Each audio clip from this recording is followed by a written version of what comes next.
¿Os acordáis que en algún momento ha ido apareciendo el modelo de formación de imagen que hemos presentado varias veces?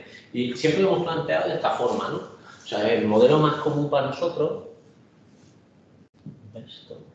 el modelo más común para nosotros era este, en el que mi imagen observada era la imagen ideal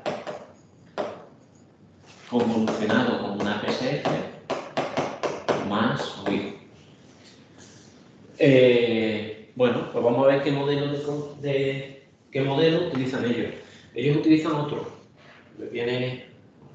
Vamos a ir avanzando. Bueno, todos los artículos siempre empiezan igual, que es, bueno, te hago un resumen, luego te cuento qué ha hecho otra gente alrededor de este problema, te presento el problema, te digo, oye, y hay otra gente que también lo ha intentado, pero tiene estos problemas, entonces por eso a mí se me ha ocurrido esto, ¿no? Entonces, normalmente, el artículo en sí, el método en sí, empieza en la sección 2. La primera sección siempre es de introducción, ¿no? Entonces, fijaos, este es el modelo de formación de imagen que ellos proponen, ¿no? Dice, yo tengo una imagen en el mundo ideal, la muestreo a un sampling muy alto, o sea, muy alto, más alto. Esta es la imagen de alta resolución que a mí me gustaría. Lo que pasa que primero se hace un blurring y luego se hace un downsampling. Y la que yo tengo es el blurring seguido del downsampling más ruido. Vale. Fijaos que el modelo no es exactamente igual que el nuestro. O sea, primero ellos hacen el blurring y luego hacen un downsampling. O sea que su modelo es, a ver si puedo borrar, ¿no? Esto de aquí, lo borro. Entonces, ellos lo que tienen es una modificación aquí, que es que luego hacen un downsampling, un factor, por llamarlo D. Luego más ruido.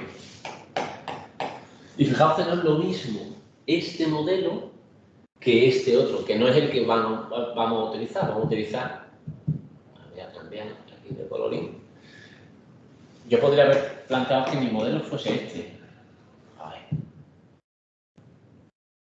Yo hubiera podido decir que mi modelo era que yo tenía una imagen ideal,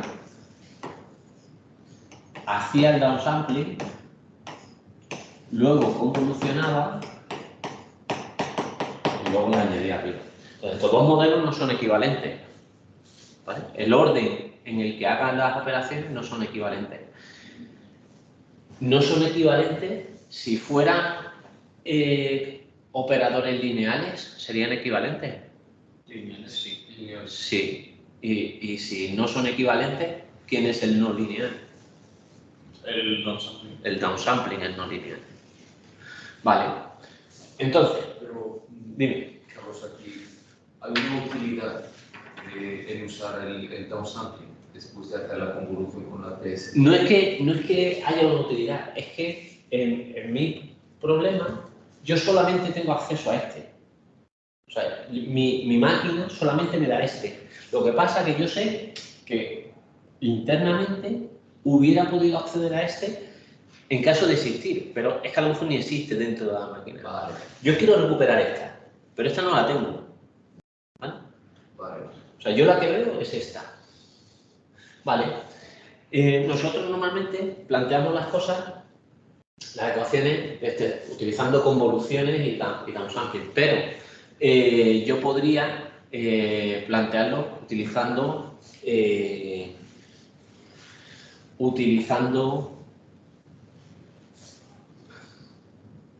matrices, ¿no? O sea, yo puedo decir, a ver, mi imagen, esta imagen, ¿os acordáis? Que apareció ayer. ¿Os acordáis del raster este que yo tenía aquí? Pues esta que es mi imagen observada, si yo voy en plan raster, yo puedo construir un vector con todos esos valores. O sea, aquí se acaba la primera fila, luego sigue, se acaba la segunda fila y sigo así hasta que acabo con toda la imagen. Esto es lo que hablábamos ayer, que lo llamamos rasterization. Hay otra palabra que también se utiliza para definir esta operación, que es vectorization. O sea, que convierto yo convierto una imagen en un vector, ¿vale? Y si es un vector, entonces estábamos con este modelo, estábamos con el modelo de arriba. Entonces, si es un vector, yo voy a tener que mi imagen observada, que ahora es un vector, tiene que ser mi imagen ideal, que es un vector, más un ruido, que es un vector. ¿Y qué le ha pasado a la imagen ideal? Pues que se ha convolucionado y luego se ha hecho un downsampling.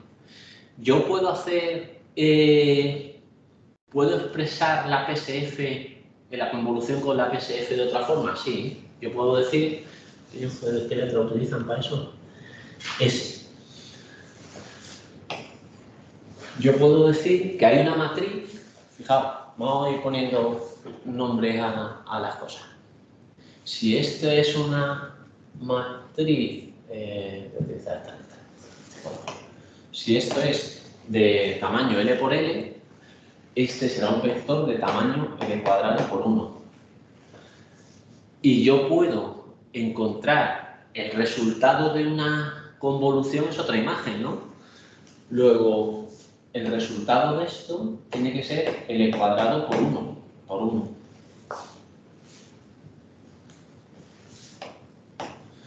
Luego yo puedo encontrar una matriz que me exprese la convolución. O sea, yo puedo expresar la convolución como el producto con una matriz. De hecho, esa matriz, esta de aquí, se llama la matriz de Toeplitz, que a lo mejor la habéis visto en señales. ¿Os ha parecido esa? No. Bueno, pues es una matriz en la que las diagonales son iguales, ¿no? O sea, ¿Por qué utilizamos aquí rasterization?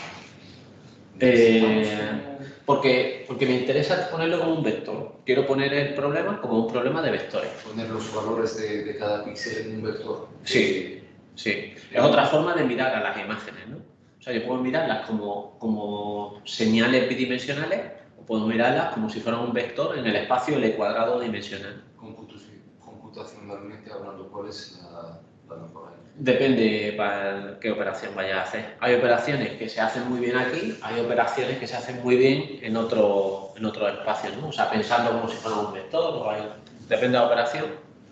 Vale. Vale. Ahora, yo quiero... teníamos el modelado, la PSF. Me falta modelar el downsampling. Que lo voy a poner como el operador D. Y ahora, ¿de qué tamaño es mi imagen de salida? Pues será L cuadrado, L partido 2 o L partido... Vamos a ponerlo... No quiero que os confundáis con esto. Vale, lo vamos a poner así. L cuadrado por 1. ¿Vale? Ese va a ser ese vector. Como aquí lo que entra es un vector de tamaño L cuadrado, pues esta matriz tiene que ser de tamaño L2 partido 2 al cuadrado por L2. O sea, yo soy capaz, seguro, de encontrar una matriz que a partir de una imagen saque cuál es la versión downsampleada de esa. ¿Os queda más abstracto esto? ¿Queréis un ejemplo así más concreto o lo veis bien? ¿Qué? Yo creo que lo veo. Vale. Bueno, pues entonces, ese es mi modelo. Entonces, yo ahora lo que quiero es encontrar cuál es la X. Claro, esta es mi imagen ideal. La imagen ideal ellos la han llamado X. Entonces, yo quiero encontrar cuál es la imagen ideal, mi estimación de la imagen ideal, que minimiza, es el argumento que minimiza, vamos a sitio, con respecto a todas las imágenes ideales que a mí se me pudieran ocurrir, la norma de quién, de D por S por la imagen ideal menos lo que he observado. cambiado un poquito la notación con respecto al artículo, ¿vale? A ellos aquí lo llaman X y aquí lo llaman C, pero me parece más claro así. Entonces yo tengo la imagen ideal, que no sé cuál es, por eso la estoy buscando. Tengo la imagen observada y ahora lo que yo sé es que si yo cojo la imagen ideal, la emborrono y le hago un downsampling, tengo la imagen observada. Entonces yo quiero buscar cuál es la imagen ideal que me cumple eso. ¿Vale? Lo que pasa es que hay muchas. Entonces cuando hay muchas... Pero eso no te quedará cero. ¿Es qué? Esa operación no te quedaría cero. Con la imagen ideal de verdad sí, pero como yo no sé cuál es, tengo que buscarla. Claro. ¿Vale? Y no me queda cero porque está el ruido. El ruido me va a hacer que eso no quede cero. De hecho, si yo la encontrase, esto debería ser la potencia del ruido normalizado de alguna forma, ¿no? Entonces debería ser proporcional a la potencia del ruido. Vale. De hecho, hay una conexión muy bonita entre este problema, este ya nos ha aparecido infinidad de veces. Este problema de aquí, como lo habíamos llamado, de mínimos cuadrados, ¿no? Bueno, pues el least squares, maximum likelihood, sí que os suena también, ¿no? Pues least squares es la solución de maximum likelihood cuando el ruido es gaussiano. Bueno, el caso, que eso es lo que yo quiero resolver. Pero ahora resulta que hay muchos, voy a borrar esto de aquí. Hay muchos imágenes ideales que cumplen eso. Entonces, ¿cuál es la que más me gusta? Pues la que más me gusta, y eso es otra técnica que se utiliza muchísimo, ¿no? Se le añade un término de regularización. Esta es una penalización que lo que va a intentar es buscar imágenes que cuando no cumplan las propiedades que me diga mi función de regularización, pues las penalice. Como yo quiero minimizar esto, yo quiero que sí, que ajuste los datos, pero que además cumplan una serie de propiedades. Exacto, y tengo una pregunta, porque eso coincide también con el paper que yo estoy haciendo. Y cuando añadimos ese término multiplicándolo por un lambda, ¿cómo elegimos ese lambda y por qué hemos tenido esa idea? O sea, ¿qué nos ha empujado a hacer eso? Sí, pues dos apuntes ahí. Este lambda muchas veces es tú jugar con los valores y vas dándole más importancia a este término que a este o al revés, ¿no? Si tú puedes poner este least squares, habíamos dicho que era una solución de maximum likelihood, ¿no?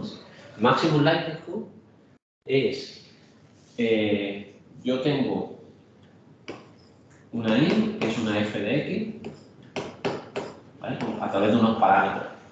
Y yo quiero maximizar cuál es la probabilidad de observar x dado las observaciones que yo tengo. Eso es maximum likelihood. ¿Qué pasa si yo además sé cuál es la distribución de la x? O sea, yo sé que hay x que son más probables que otras. ¿Vale? Eso se llama maximum a posteriori. También lo habréis visto. ¿Vale? ¿No habéis visto el maximum a posteriori? Yo creo que no. Bueno, esto se llama máximo, el enfoque bayesiano de las cosas, sí, ¿no? O sea, un problema de bayesiano, sí que... Bueno, pues el máximo a posteriori es f de x de y, pero además sé que hay x que son más probables que otras. Luego yo lo que quiero es, en maximum likelihood, quiero maximizar la probabilidad de esta x dada la y, mientras que de hecho, es al revés, ¿no? O sea, eso es lo que me gustaría, pero al final lo que termino resolviendo es esto. Y en este al final igual, lo que termino resolviendo es esto. Y buscando x, por f de x. De hecho, esto lo he puesto aquí, está mal. Este de aquí, pues no va. Entonces, a mí me gustaría resolver este problema. Como no lo sé, x dado y. Como no lo sé, resuelvo este. Aquí me pasa igual, yo quiero resolver este. Pero ahora tengo un poquito más de información. Entonces, tengo un poquito más de información y la pongo ahí. Vale, entonces maximum likelihood resuelve este. Maximum a posteriori resuelve este. Cuando tú coges el logaritmo de esto, cojo el logaritmo, lo que me queda es el logaritmo de este por el logaritmo de este. Esto de aquí es el logaritmo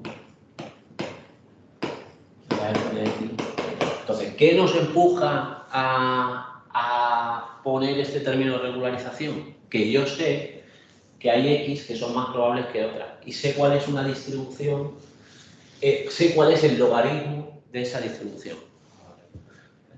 Otra cosa es que sea verdad, ¿vale? O sea, hay que separar un poco lo que es matemáticamente tratable de lo que es la realidad. Entonces, matemáticamente yo puedo poner un modelo y luego ese modelo será verdad o no. Vale, muchas gracias. Vale, y en este contexto de máxima a posteriori, la lambda tampoco es que tú te la inventes, tiene una lambda concreta. Lo que pasa es que siempre te lo pone, pues, por ejemplo, una lambda típica en relación a la relación señal-ruido, pero como tampoco la sé, porque no sé cuál es la imagen real, al final me la termino inventando todo, ¿no? Pero la conexión teórica existe y dice, mira, si tú supieras cuál es la relación señal-ruido, eso es lo que tendrías que poner ahí. ¿Y la distribución de la X la saqué de la imagen observada? La distribución, estimé, no, la distribución de la X la sabes a partir de que tú ya sabes el dominio en el que estás trabajando. Pues las imágenes naturales tienen unas propiedades, los cerebros tienen otras propiedades, las moléculas tienen otras propiedades. Entonces, en función de lo que estés mirando, esa es tu distribución de la X. como de antemano lo sé. Vale. Eso es. Eso se llama información a priori.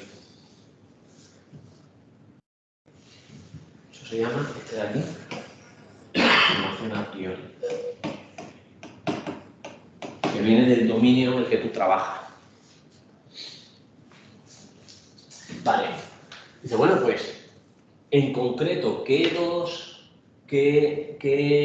regularización vamos a poner? Pues en concreto vamos a poner esta. Vamos a coger este término, que vamos a decir que vamos a poner.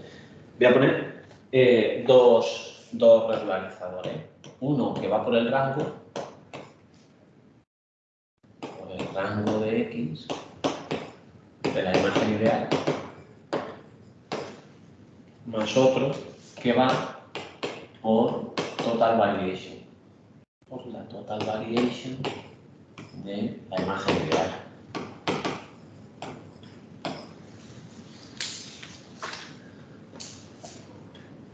Y ahora vamos a desarrollar esos dos términos. Vamos a cambiar de color. Bueno, estas pizarras que tienen todos los colores que quieran. Entonces, este de aquí ya lo hemos visto. Este de aquí, imaginaos que yo tengo una imagen. Tengo aquí mi imagencita. Mi imagen ideal, que no sé cuál es, ¿vale? Pero que la tuviese. De hecho, lo que va a pasar luego es que, a ver, lo que va a pasar luego es que mi estimador de la imagen ideal yo lo voy a ir actualizando poco a poco, ¿vale? Entonces, aunque yo no sepa de verdad cuál es, yo puedo tener una estimación de esa imagen ideal, ¿no? Vale, entonces, El TV es total variation, supongo. TV es total variation. ¿Y qué es la total variation? Pues la total variation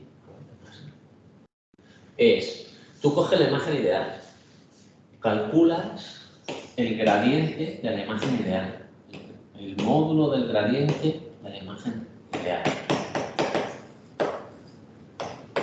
El módulo del gradiente pues será, por ejemplo, si esto está así relleno, pues será el borde. Las zonas que son planas, la derivada es 0, y las zonas de borde son las que tienen derivadas diferentes de 0. O sea que lo que me va a marcar aquí van a ser los bordes. Y esto es un recordatorio, que era el gradiente de una imagen es la derivada de y con respecto a x y la derivada de y con respecto a y. Y ya las derivadas también sabemos calcularlas. Entonces yo lo que estoy mirando es el módulo de ese vector. Y total variation es pedirle a la imagen, o medirle, yo le total variation de una imagen, vamos a una idea porque estamos todo el rato con esta, es la integral para todo el dominio de la imagen, donde esté la imagen definida, del módulo del gradiente.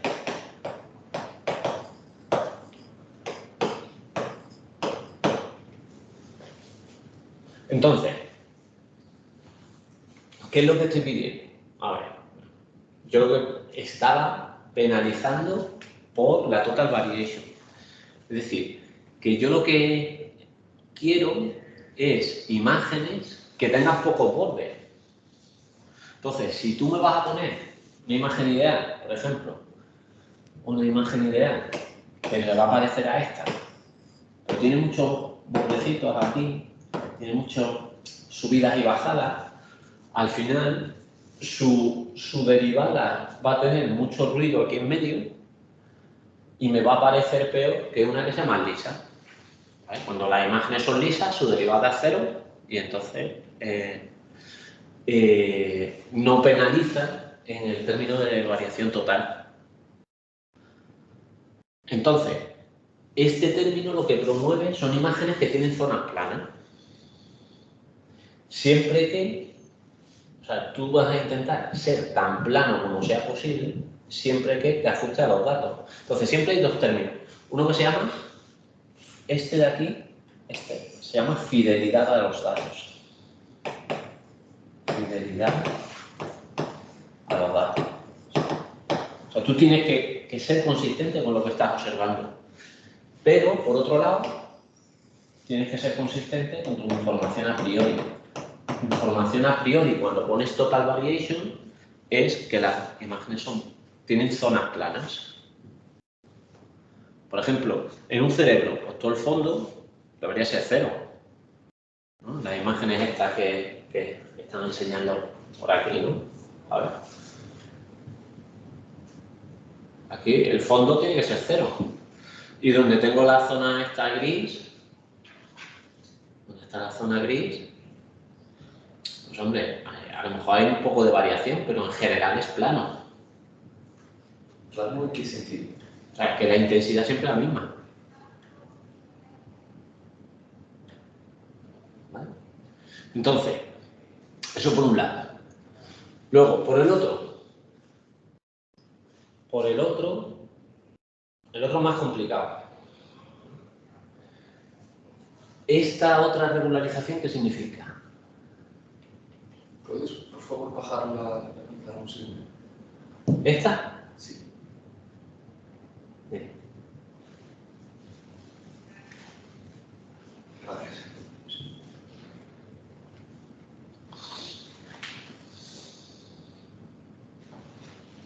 Vale. Esta de aquí. O sea, hemos hablado de la total variation. Vamos a hablar ahora de la del rango. La del rango significa que tiene baja complejidad. O sea, esta significa que tiene pocos bordes. Pocos bordes. Esta lo que significa es que tiene baja complejidad. Esta es más complicada de explicar. Baja complejidad. Y vamos a poner un ejemplo. Imaginaos que yo tengo una imagen. Vamos a poner aquí. Imaginaos que yo tengo una imagen. Vamos a tener. Que es una banda negra, luego una banda blanca, luego otra banda negra, otra banda blanca, otra banda negra, otra banda blanca, otra banda negra. O sea, un patrón de franjas, ¿no? Y además los patrones de franjas miden 10, ¿vale? Por poner números. Esto mide 10, esto mide 10, esto mide 10, y así. ¿Vale?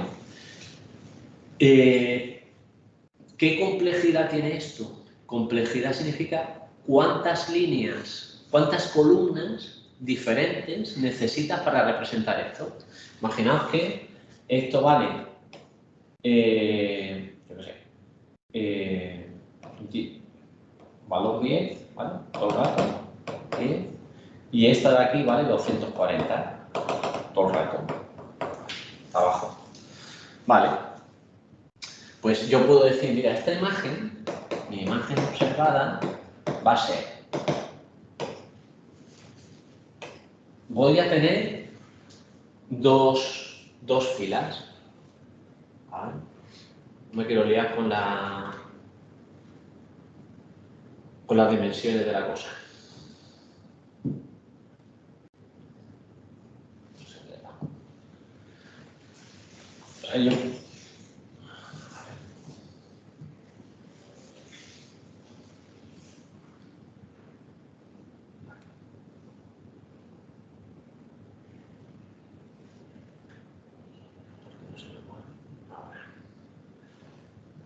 Yo voy a tener dos filas, dos columnas.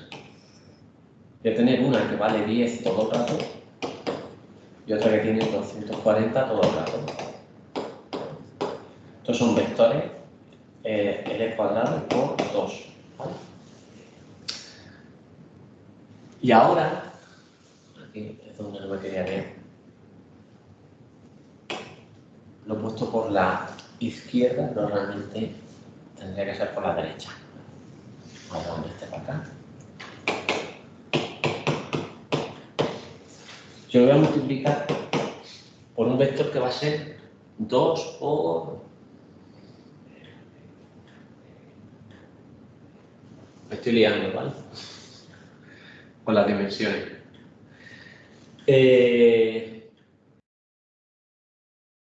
Luego pensaremos cuánto necesito.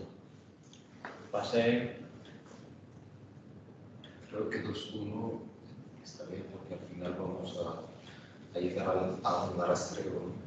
Sí, sí, pero no sé. Bueno, el caso. Lo estaba haciendo bien. Estoy pensando en voz alta, ¿vale? Lo cual a veces...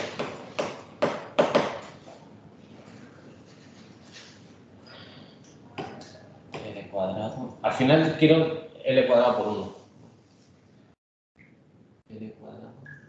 Y quiero seleccionar la primera fila o la segunda. O sea, la primera columna o la segunda columna. ¿Eso cómo lo consigo? 2 por 1, ¿no? Sí, yo creo que sí. Sí. Bueno, imaginemos que yo quiero seleccionar la primera columna. La primera columna haría 1, 0.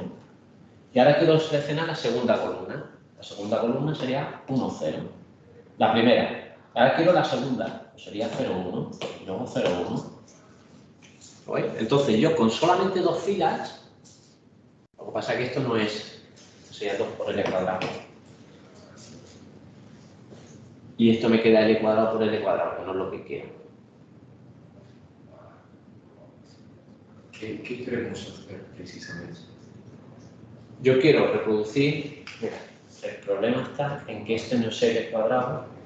Yo quiero reproducir la imagen esta que tenía. Si me dejáis que lo penséis luego, así con más tranquilidad, luego soy capaz de sacar esto. ¿Vale? Yo quiero reproducir una imagen a partir de seleccionar una columna. Estas no van a ser L cuadradas, estas tienen que ser L. L, sí. Tienen que ser L.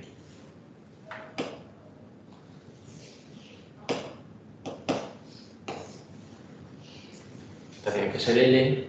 Ahí está. Aquí esto es L y el resultado es L por L.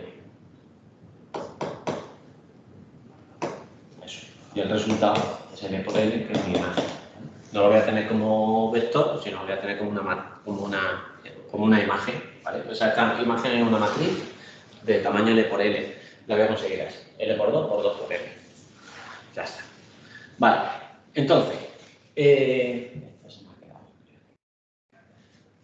Entonces, yo solamente con 2 columnas soy capaz de reproducir toda la imagen.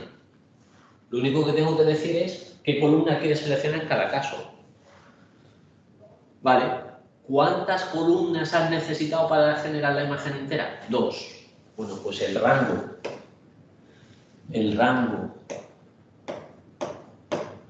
de esta imagen es 2. ¿Vale? Porque solamente he necesitado 2 columnas para reproducir toda la imagen.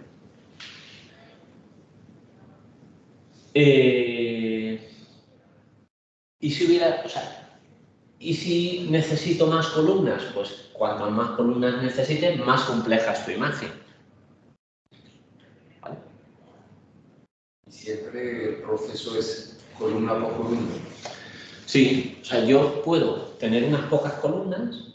Aquí hemos seleccionado pesos que son 1 o 0, pero yo podría tener combinaciones lineales. O sea, poner pues 0,75 la primera y 0,25 la segunda, o yo no sé, los coeficientes que tú quieras. Entonces, pero tú tienes una base que es pequeña. Vale, pues el rango de esta cosa te dice cuántos elementos necesitas en tu base. ¿Y cómo saco cuántos elementos necesito en la base? Pues si tú coges esta imagen como una matriz y le calculas el rango, no sé si os acordáis, estaba relacionado con los autovalores de la matriz. Entonces, si yo le calculo los autovalores, veré que los autovalores hacen así. Los autovalores, la voy a poner aquí, el número del autovalor y aquí el autovalor, el más grande, el segundo más grande, el tercero más grande, pues harán así. Entonces, habrá un momento en que digan, pues mira, ya son suficientemente pequeños como para despreciarlo. ¿Cuántos me he quedado? Pues yo me he quedado hasta el autovalor 10. Bueno, pues tu imagen tiene complejidad 10 o tiene complejidad 8. De hecho, si miráis en el artículo, veis cómo coge la imagen, le calcula sus autovalores y veo cómo van cayendo. Digo, pues mira, si me quedo con 30, si me quedo con 60, con 90, con 120, de hecho, si los cojo todos, soy capaz de reproducir la imagen entera. Y si cojo menos, pues lo que estoy es disminuyendo la complejidad de esa imagen. Entonces, ¿qué es lo que estábamos diciendo? Pues que yo quería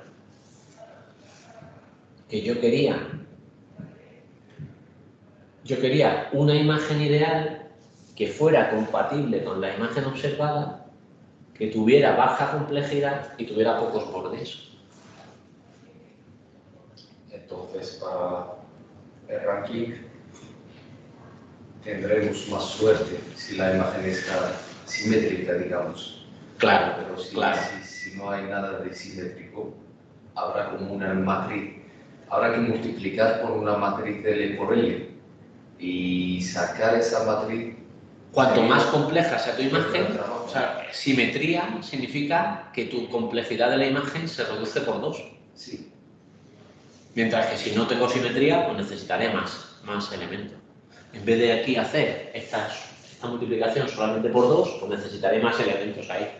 Hasta casi L en algunos casos, si todo es diferente de todo. Si todo es diferente de todo, hasta L. Eso es. ¿Y eso es fácil encontrar esa matriz? No.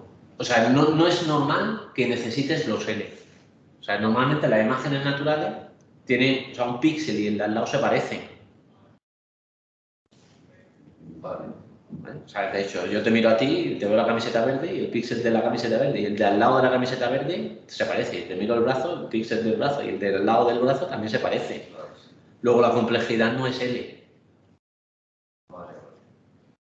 Para sacar esa matriz, ¿hay un proceso matemático aparte? Claro, calcular los autovalores. Yo cojo la imagen, que la tenemos aquí, le calculo sus autovalores y tengo ¿qué complejidad tengo? Aquí tenemos el ejemplo, ¿no? Yo cojo esta imagen, Si me voy hasta 181, ¿lo veis? Esta es una imagen de 181 por 181, pues yo tendría hasta 181 autovalores. ¿Y necesito los 181? Pues no. Fijaos que a partir de 120 ya es casi cero. Y sobre todo en comparación con los más pequeños, ¿no? O sea, con los autovalores más grandes. Y 30 ya de hecho, hombre, pierdes, pero tampoco perdería mucho. En 60, 90, 120. Y en el extremo te tendrías que ir hasta 181, porque como esta es una imagen de 181 por 181, pues tendrías 181 autovalores.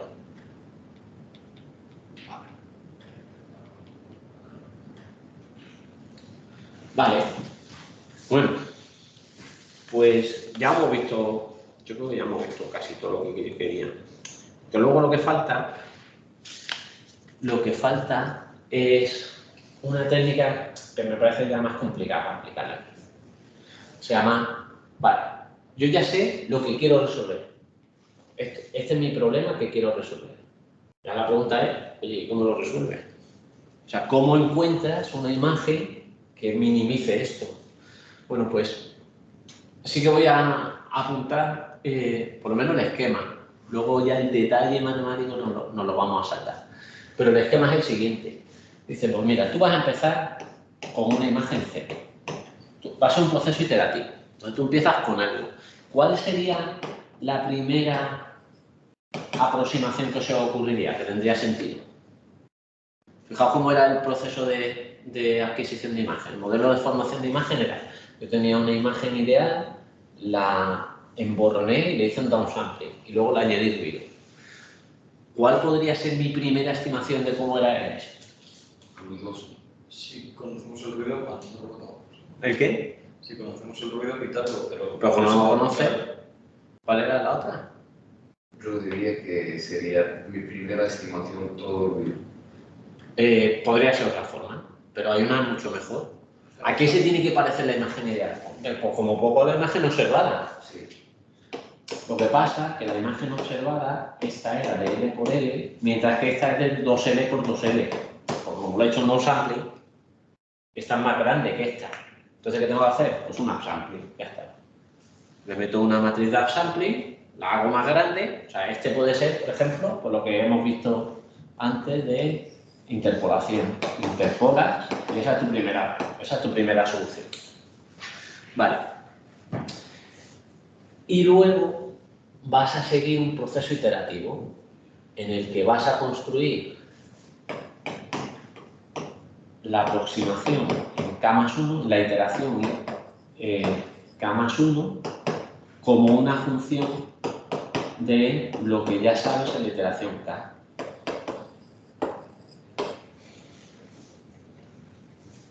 ¿Y cuál en concreto? Bueno, pues cuál en concreto ya es más complicado. Entonces, eso no lo vamos a saltar, pero bueno, vamos a ver un poco qué es lo que dice este tío. Dice, mira, tú quieres resolver, utiliza una técnica que se llama esta, Alternate Interaction Method of Multipliers. Eso es una técnica que utilizas cuando tienes esta estructura en la que tienes un elemento de mínimos cuadrados, por ejemplo, y luego otros dos penalizadores, ¿no? Entonces, te construyes unas variables intermedias que llamas MI, no sé cuánto, pero bueno, al final, yo creo que se entiende bien así. Mira, de hecho, haces justo el mismo razonamiento que he hecho yo, ¿no? O sea, ¿cuál es tu mejor imagen ideal al principio? Hombre, pues cojo la observada, le hago un upsampling, pues ya está. Luego lo que pasa, vamos a empezar a iterar. Y para iterar dice que quieres actualizar x de K+1 minimizando esto con respecto a x. Y eso lo resuelves por gradiente descendiente, que ya también sabemos, ha aparecido en algún otro momento. Luego, vas a actualizar este problema. Al final, lo que has hecho ha sido un problema que solo dependía de x. Nosotros solamente teníamos un problema que dependía de x, que era nuestra imagen ideal. Bueno, pues le hemos metido más variables y le hemos metido otras variables nuevas, que son la MI, y entonces resuelves y la No, la MI ya está. Bueno, pues resuelves este problema con respecto a X, dejando la MI fija. Luego, actualizas la MI de este problema. ¿Y por qué este problema? Bueno, porque viene de lo... Fijaos, aquí se ve más o menos. Este era el primer término de penalización y este, de alguna forma, es el de mínimo cuadrado. ¿Os acordáis que decía, no sé quién decía, si supiéramos el ruido, este va a intentar estimar el ruido. La I va a intentar estimar el ruido. Que en realidad no sabemos cuál es, pero yo voy a intentar decir cuál era. ¿Vale? Entonces minimizo esto con respecto a M y luego por último minimizo esto con respecto a I. Actualizo el ruido, os digo, el ruido que había era el ruido que había estimado ya menos esta cosa. Siendo X. X es la imagen ideal. Entonces, resuelve un problema que dependía solamente de X, le metes dos variables nuevas, que son la M y la del ruido, y primero resuelvo con respecto a X, luego resuelvo con respecto a M y luego con respecto al ruido. Y vamos a ver los resultados que tiene, ¿no? Entonces, por ejemplo, dice, mira, ¿qué pasa si yo reconstruyo utilizando los 30 primeros autovalores? Pues si yo tenía en esta matriz de aquí,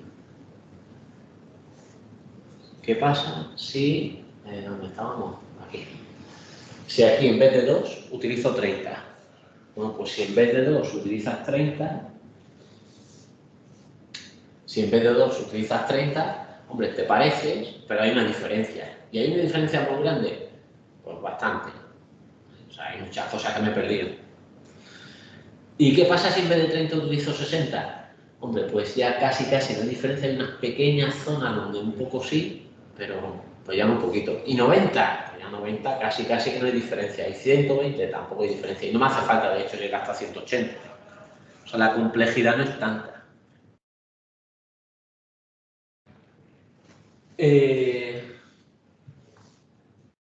Pero aquí hemos tenido la suerte de tener una imagen original. Claro, Y comparas. claro. Tú puedes, o sea, cuando tú pones a punto una técnica, normalmente eso siempre lo hace.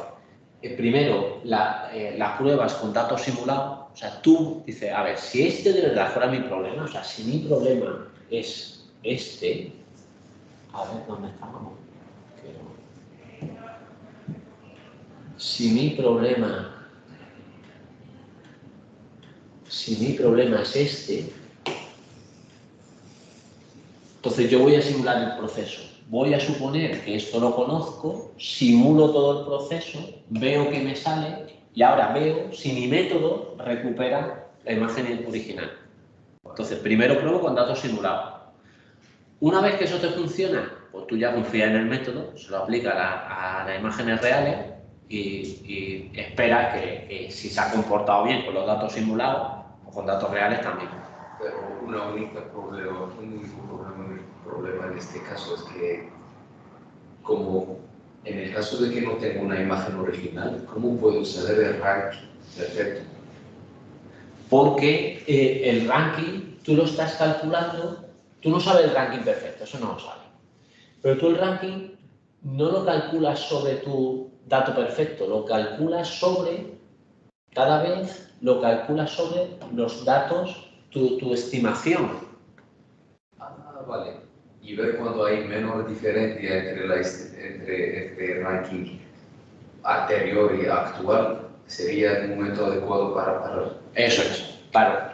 Igual que hemos dicho, ¿cuál es la iteración?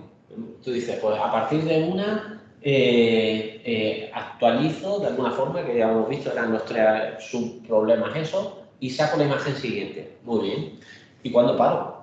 Ese es lo que se llama el criterio de parada. El criterio de parada normalmente suele ser, pues cuando la diferencia entre uno y el anterior es menor sea, tú esto lo estás haciendo.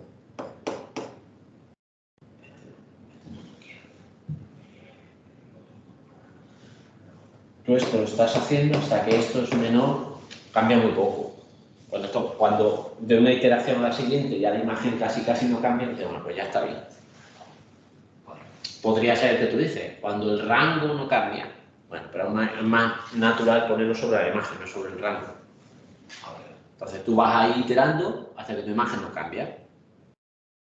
Y ahí entra otra historia, que es, oye, ¿cómo garantizas tú que esto va a cumplirse alguna vez? Porque a lo mejor esto empieza a cambiar, y es que se pasa cambiando toda la vida. Eso se llama el problema de convergencia. Ese de ahí se llama el problema de convergencia. ¿Cómo demuestra que tu método converge? Converge a algo. O sea, que eso se va a parar. Porque a lo mejor esto se tira ahí. De hecho, cuando los métodos, si no convergen, divergen. Y divergen significa que la imagen se va al infinito. Al final, si tú lo haces mucho, hay métodos que están mal diseñados y no convergen, sino que divergen y se terminan yendo al infinito. Pero siempre utilizando un gradiente, o sea, ya el concepto de utilizar un gradiente se supone una imagen que sea normal, digamos, con valores y tal. Sí. Se supone que se converge ya. Pues no, porque en este lambda que aparece por aquí, el lambda este va a aparecer en la formulita de actualización. Si yo pongo aquí un lambda que está loco, o sea, pongo 1.000.000, pues eso, aunque yo calcule bien el gradiente, es que se me va a ir a 1.000.000 de veces más lejos. Entonces, te tienes que mover un poquito en la dirección del gradiente, pero no te muevas mucho. Es como si tú estás minimizando una función, tú imagínate que queremos minimizar esta función. Yo quiero que esta función f de x, y yo quiero minimizarla, empiezo aquí. Bueno, este es el gradiente. Bien dibujado, ¿no? Vamos a deshacerlo. Y son pasos pequeños para no oscilar. Eso es.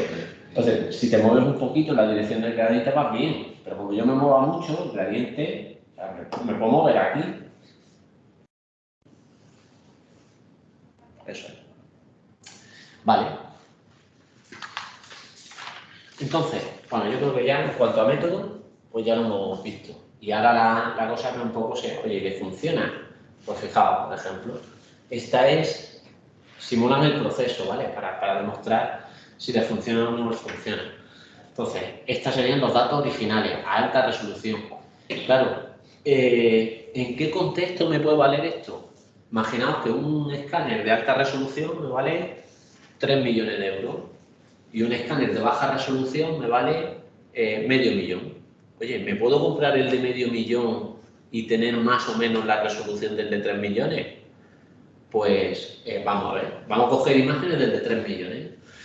Voy a hacer diferentes métodos de upsampling. O sea, voy a simular que he adquirido la de medio millón y ahora, si interpolara con Nearest Neighbor, que esto es lo peor que hay, este es muy malo. Si interpolo con Splice, fijaos por ejemplo aquí en el borde, ¿no? En el borde Nearest Neighbor, pues lo que tiene es un cuadrito y es lo que se espera de él. Con Splice, pues con Splice, Splice es como una versión, otra versión diferente del bicúbico, ¿vale? Tiene mejores propiedades que el bicúbico, pero bueno, como si fuera el bicúbico. Bueno, pues ya no tengo estos cuadritos, pero, hombre, pues se ve que los bordes pues, no son exactamente iguales que aquí, ¿no? Si os fijáis, por ejemplo, aquí entre la materia esta más blanca y la más gris que está ahí, pues no se ve mucho la separación, ¿no? Y si utilizo el IBP, que no sé muy bien cuál, estará por ahí contado. Y si utilizo de non-local means, este es uno que se utiliza muchísimo. Este lo que hace es, yo voy cogiendo parchecitos y busco otros parches dentro de la imagen que se parezcan. Y entonces luego utilizo la información de los otros parches para construir el mío. Y si pongo total variation solo, y si utilizo el nuevo que propongo. Fijaos cómo la separación aquí entre la materia gris y la materia, o sea, la gris oscura y la a blanca, pues se nota mucho mejor, ¿no? O sea que me compro un escáner de 500.000 y luego tengo la información como si me tuviera el de 3 millones. O sea, esto es súper útil. Vale. Ahora se pudiera ver como un truco.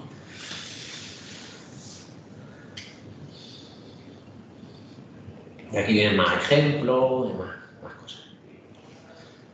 Y luego hay que cuantificarlo. Claro,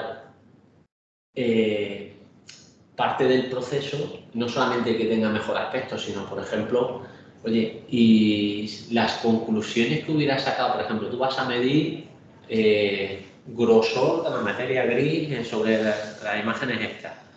El grosor que hubieses medido en el de 3 millones sería igual al de 500.000 interpolado, de esta forma. Porque a ver si, vale, si la imagen tiene buena pinta, tiene un aspecto agradable y parece que tengo borde, pero es que la cuantificación que hago sobre ella es diferente. Pues ese es otro problema que tendrías que medir, ¿no? Y de alguna forma esto lo está intentando comparar, ¿no?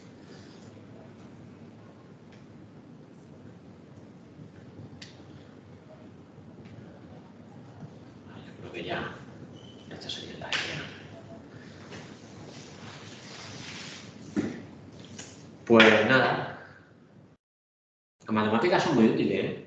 No, ya. Las matemáticas son muy útiles.